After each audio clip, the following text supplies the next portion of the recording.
Figurez-vous que nous étions tout un groupe d'étudiants.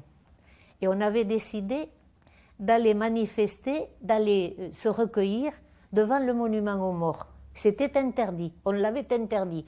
Mais encore sous Vichy, même interdit, le pire qui pouvait nous arriver, c'était d'être dispersés, c'était tout.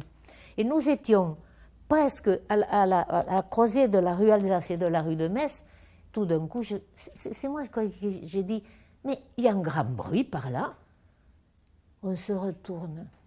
On voit, parce qu'il y avait les rails au milieu des rues, il y avait les tramways à l'époque.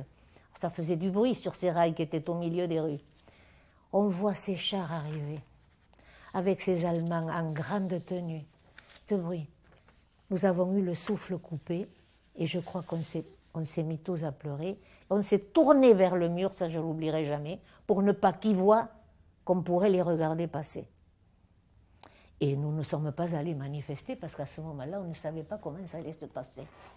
Mais quel chagrin ce jour-là! Mais quel chagrin! Ça a été terrible, ça je ne l'oublierai jamais.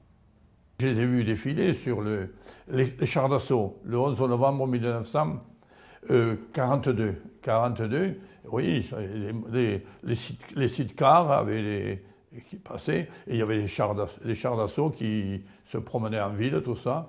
Et j'ai vu que les hôtels ont été réquisitionnés, l'hôtel du Grand Balcon, l'hôtel de la Poste, il était rue Alsace. Il y avait les sentinelles, ils étaient sur des trucs en bois, parce qu'il faisait froid, pour pas se...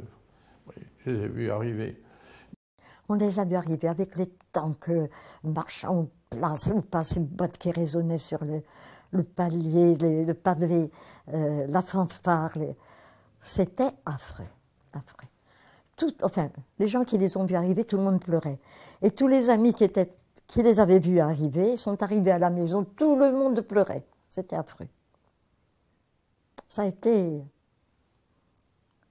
affreux quand on les a vus là. Puis alors eux se sont installés avec très poliment, avec des airs très, pas bon enfant, mais un peu cordial, un peu patati patata. Nous, dans la méfiance la plus extrême, et puis petit à petit, la vie s'est resserrée, resserrée, resserrée. Alors là, on devait être plusieurs, et puis on a dû se dire, tiens, voilà un Allemand qui devait passer sur notre trottoir, et puis voilà, non. Et puis après, on s'est habitué. Ils étaient partout. Mais ils pompaient déjà tellement que je crois qu'ils ont pompé encore plus. C'est au point de vue ravitaillement, hein, j'entends. Au point de vue ravitaillement. Et puis alors, les gens ont fait encore beaucoup plus attention à leurs paroles.